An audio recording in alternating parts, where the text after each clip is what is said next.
So has your experience as a comic artist influenced your approach to filmmaking? Yeah, I would say so. Definitely visually, I would say. A lot of the artists that I admire employ very dynamic camera angles and very stylistic lighting, which is something that I try to bring to my own work.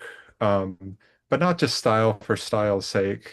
It has to be appropriate, fitting the scene and things like that. But even in the scene I worked with you on, Hmm. I it's like I wanted the rim lighting, that you get that you'll get, I wanted to look stylistic because if I want to see reality, I'll either go outside or I'll watch a documentary. Hmm.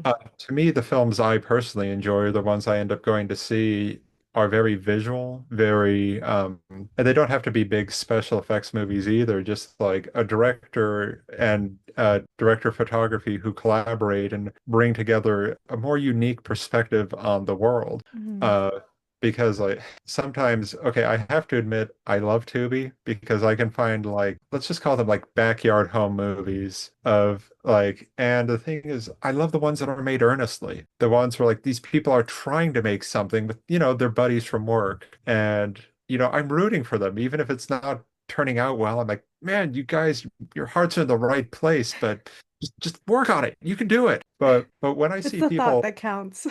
oh yeah, I guess that's a glass half full way of looking at things. Yeah. I guess it's just when I see directors who just rely on the DP to say, "Oh, you control the visuals. I just want to work with the actors." I'm Hmm. just like, "Well, then direct theater," Mm. you know. And because to me, it's like and visuals are so key to the cinematic language and experience, and that overlap comes, from the comic world.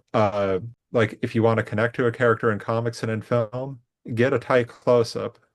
In film, you can get away with very subtle acting. In comics, you have to draw much bigger than you would see in real life. Like, if I'm like really pissed off as a character, we've seen enough people in our day-to-day lives where you can do a subtle nuance and people will get it. In comics, your brow has to be so furrowed that, it's like your brows could cut ice. They're so sharp. Your teeth are bared, your eyes are flaring.